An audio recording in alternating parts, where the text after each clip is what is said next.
શાંતિ 11/7/2025 આજના મીઠા બાબાના મધુર મહાવાક્ય.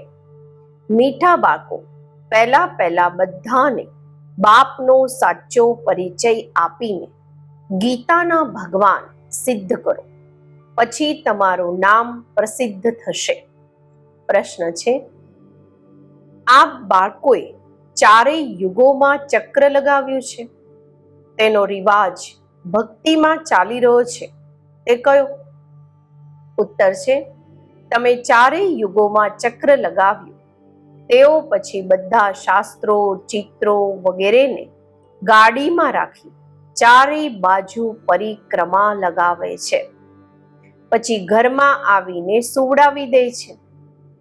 તમે બ્રાહ્મણ, દેવતા, ક્ષત્રિય બન્યા. આ ચક્રની બદલે તેમણે પરિક્રમા અપાવવાનું શરૂ કર્યું છે. આ પણ રીત છે. ઓમ શાંતિ. રૂહાની બાપ રૂહાની બાળકોને સમજાવે છે. જ્યારે કોઈને સમજાવો છો તો પહેલા આ ક્લિયર સ્પષ્ટ કરી દો કે બાપ એક છે. પૂછવાનું નથી કે બાપ એક છે કે અનેક છે. એમ તો પછી અનેક કહી દેશે. કહેવાનું જ છે બાપ રચયિતા ગોડફાધર એક છે. એ સર્વ આત્માઓના બાપ છે. પહેલા એવું પણ ન કહેવું જોઈએ કે એ બિંદુ છે. આમાં પછી મૂંઝાઈ જશે. પહેલા તો આ સારી રીતે સમજાવો કે બે બાપ છે, લૌકિક અને પારલૌકિક. લૌકિક તો દરેકના હોય જ છે, પરંતુ એમને કોઈ ખુદા, કોઈ ગોડ કહે છે. છેક જ બધા એકને જ યાદ કરે છે. પહેલા આ પાક્કો નિશ્ચય કરાવો કે ફાધર છે સ્વર્ગની રચના કરવા વાળા.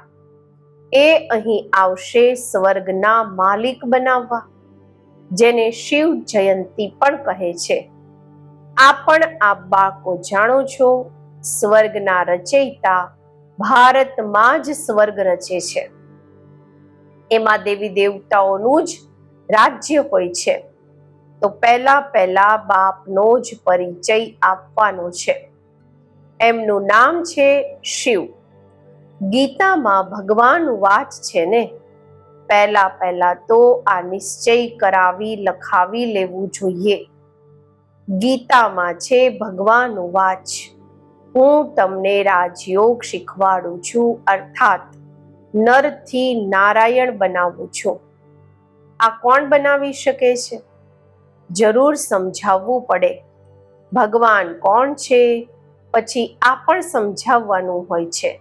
સતયુગમાં પહેલા નંબરમાં જે લક્ષ્મી નારાયણ છે, જરૂર એ જ 84 જન્મ લેતા હશે. પાછળ પછી બીજા ધર્મવાળા આવે છે, તેમના આટલા જન્મ હોઈ ન શકે. પહેલા આવવાવાળાના જ 84 જન્મ હોય છે. સતયુગમાં તો કાંઈ શીખતા નથી, જરૂર સંગમ પર જ શીખતા હશે. તો પહેલા બાપનો પરિચય આપવાનો છે. જેમ આત્મા દેખાતો નથી, સમજી શકાય છે, એમ પરમાત્માને પણ જોઈ નથી શકાતા. બુદ્ધિથી સમજે છે એ આપણા આત્માઓના બાપ છે. એમને કહેવાય છે પરમાત્મા. એ સદૈવ પાવન છે. એમણે આવીને પતિત દુનિયાને પાવન બનાવવાની હોય છે. તો પહેલા બાપ એક છે. આ સિદ્ધ કરીને બતાવવાથી ગીતાના ભગવાન શ્રી કૃષ્ણ નથી, તે પણ સિદ્ધ થઈ જશે. આ બાળકોએ સિદ્ધ કરીને બતાવવાનું છે. એક બાપને જ ટ્રુથ કહેવાય છે, સત્ય કહેવાય છે. બાકી કર્મકાંડ કે તીર્થ વગેરેની વાતો બધી ભક્તિના શાસ્ત્રોમાં છે. જ્ઞાનમાં આનું કોઈ વર્ણન જ નથી. અહીં કોઈ શાસ્ત્ર નથી. બાપ આવીને બધા રહસ્ય સમજાવે છે. પહેલા આ બાળકો આ વાત પર જીત મેળવશો કે ભગવાન એક નિરાકાર છે, નહીં કે સાકાર. પરમપિતા પરમાત્મા શિવ ભગવાન ઉવાચ, જ્ઞાનના સાગર સર્વના બાપ એ છે. શ્રી કૃષ્ણ તો બધાના બાપ બની ન શકે. એ કોઈને કહી ન શકે કે દેહના બધા ધર્મ છોડી મામેકમ યાદ કરો. છે ખૂબ સહજ વાત, પરંતુ મનુષ્ય શાસ્ત્ર વગેરે વાંચીને ભક્તિમાં પાક્કા થઈ ગયા છે. આજકાલ શાસ્ત્રો વગેરેને ગાડીમાં રાખી પરિક્રમા કરે છે. ચિત્રોને ગ્રંથોને પણ પરિક્રમા કરાવે છે, પછી ઘરે લાવીને સુવડાવે છે. હમણાં આપ બાળકો જાણો છો, આપણે દેવતાથી ક્ષત્રિય, વૈશ્ય, શૂદ્ર બનીએ છીએ. આ ચક્ર લગાવીએ છીએ. ચક્રની બદલે તેઓ પછી પરિક્રમા કરાવીને ઘરમાં જ રાખે છે. તેમનો એક નિશ્ચિત દિવસ હોય છે. જ્યારે પરિક્રમા કરાવે છે તો પહેલા સિદ્ધ કરીને બતાવવાનું છે કે શ્રી કૃષ્ણ ભગવાન ઉવાચ નથી, પરંતુ શિવ ભગવાન ઉવાચ છે. શિવ જ પુનર્જન્મ રહિત છે. એ આવે જરૂર છે, પરંતુ એમનો દિવ્ય જન્મ છે. ભાગીરથ પર આવીને સવાર થાય છે, પતિતોને આવીને પાવન બનાવે છે, રચયિતા અને રચનાના આદિ મધ્ય અંતના રહસ્ય સમજાવે છે. જે નોલેજ બીજું કોઈ નથી જાણતું. બાપે પોતે જ આવીને પોતાનો પરિચય આપવાનો છે. મુખ્ય વાત છે જ બાપના પરિચયની. એ જ ગીતાના ભગવાન છે.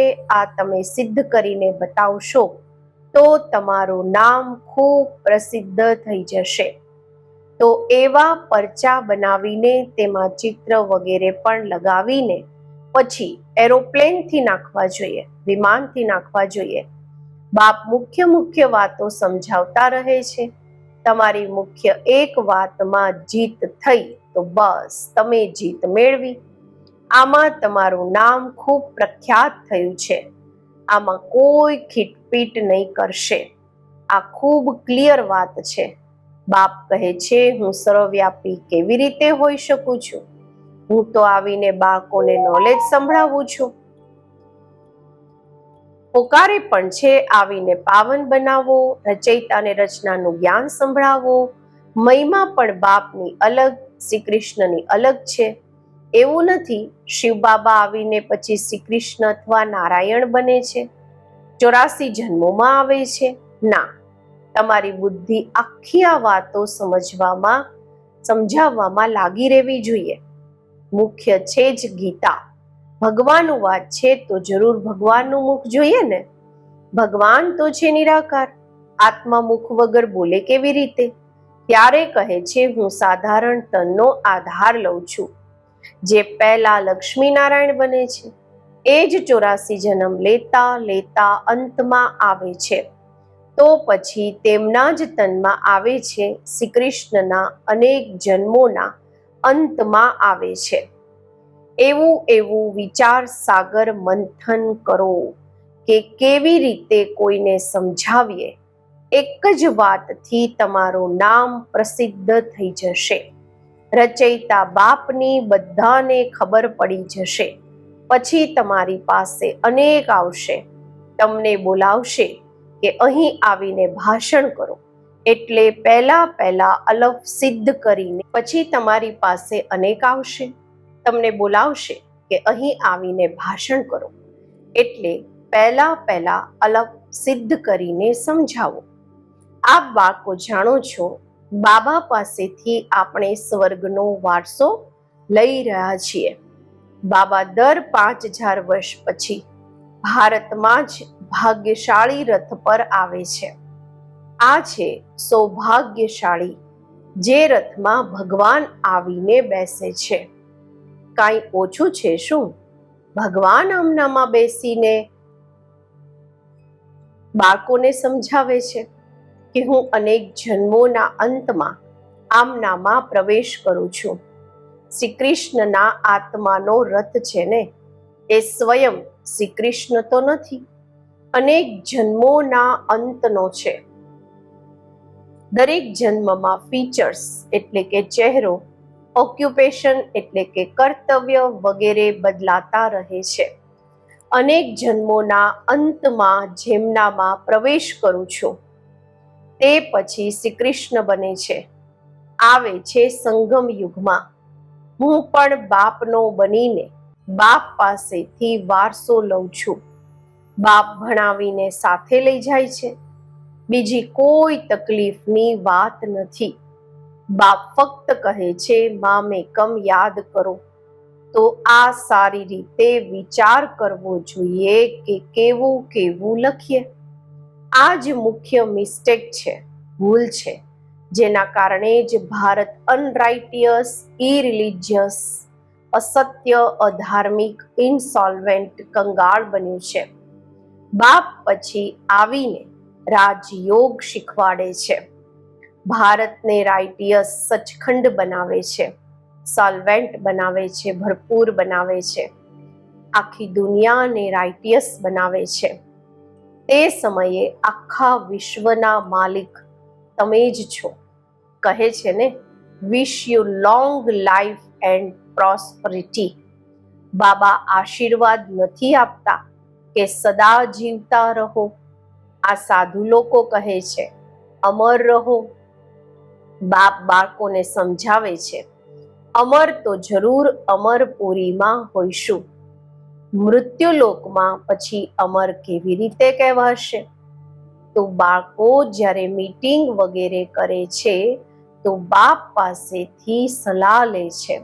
બાબા એડવાન્સ સલાહ આપે છે. બધા પોતપોતાની સલાહ લખીને મોકલો, પછી ભલે સાથે પણ હોય. સલાહ તો મુરલીમાં લખવાથી બધાની પાસે પહોંચી શકે છે. 2-3 હજાર ખર્ચો બચી જાય. આ 2-3 હજારથી તો 2-3 સેવા કેન્દ્ર ખોલી શકાય છે. ગામડામાં જવું જોઈએ ચિત્ર વગેરે લઈને. આ બાળકોનો વધારે ઇન્ટરેસ્ટ, રુચિ સૂક્ષ્મ વતનની વાતોમાં ન હોવો જોઈએ. બ્રહ્મા, વિષ્ણુ, શંકર વગેરે ચિત્ર છે તો આના પર થોડું સમજાવાય છે. એમનો વચ્ચે થોડો પાઠ છે. તમે જાઓ છો, મળો છો, બાકી બીજું કાંઈ નથી. એટલે આમાં વધારે ઇન્ટરેસ્ટ નથી લેવાતો. અહીં આત્માને બોલાવાય છે, તેમને દેખાડે છે. કોઈ આવીને રડે પણ છે, કોઈ પ્રેમથી મળે છે, કોઈ દુઃખના આંસુ વહાવે છે. આ બધો ડ્રામામાં પાર્ટ છે, જેને ચીટચેટ કહેવાય, વાતચીત કહેવાય. તે લોકો તો બ્રાહ્મણમાં કોઈના આત્માને બોલાવે છે, પછી તેમને કપડાં વગેરે પહેરાવશે. હવે શરીર તો તે ખતમ થઈ ગયું, બાકી પહેરશે કોણ? તમારી પાસે તે રિવાજ નથી. રડવા વગેરેની વાત જ નથી. તો ઊંચામાં ઊંચા બનવાનું છે. તે કેવી રીતે બનાય? જરૂર વચ્ચે સંગમયુગ છે, જ્યારે પવિત્ર બને છે. તમે એક વાત સિદ્ધ કરશો તો કહેશે આ તો બિલકુલ ઠીક બતાવે છે.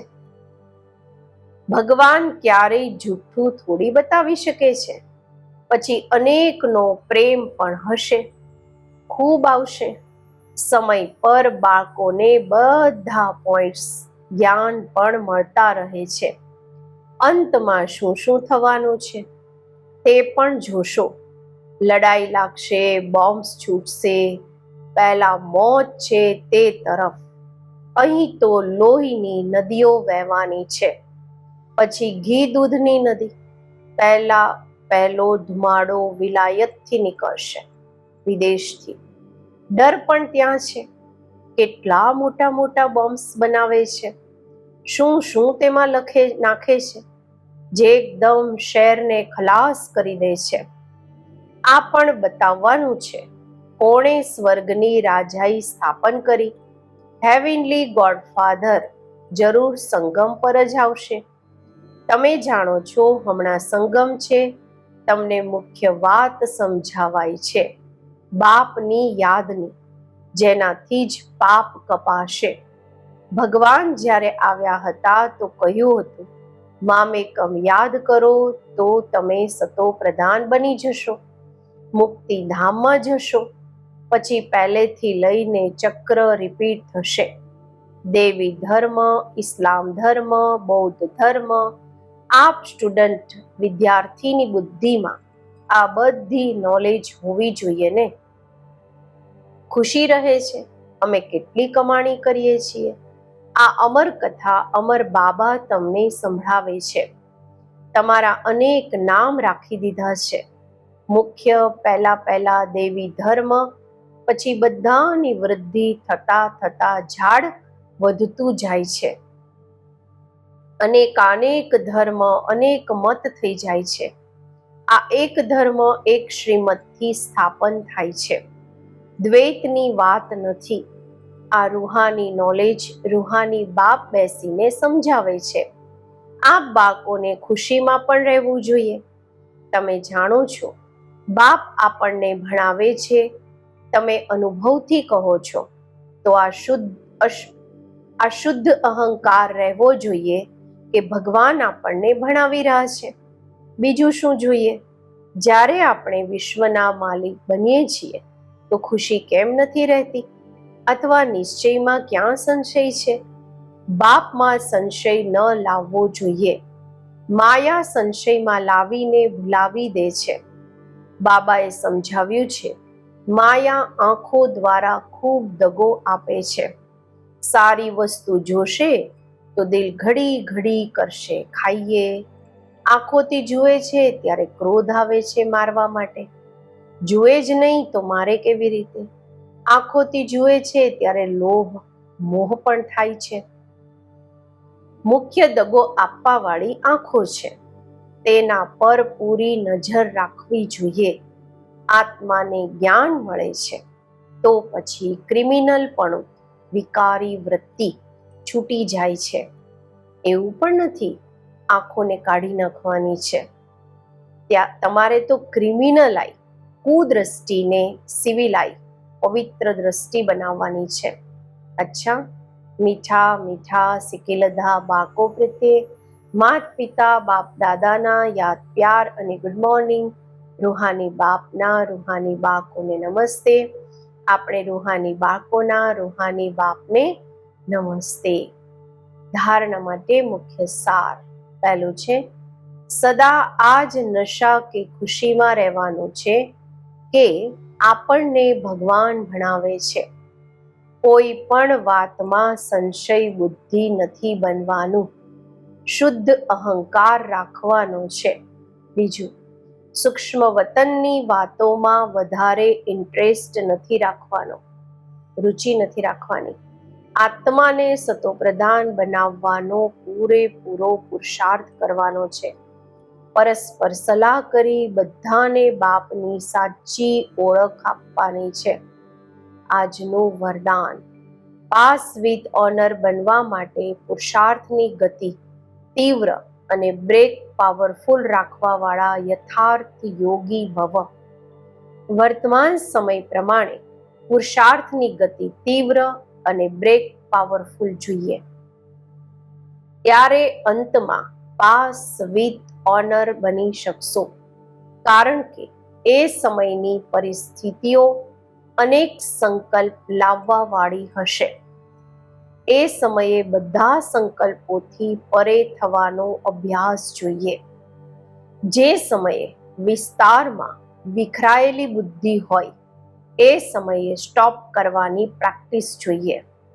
સ્ટોપ કરવું અને થવું, જેટલો સમય ઈચ્છો એટલો સમય બુદ્ધિને એક સંકલ્પમાં સ્થિત કરી લો.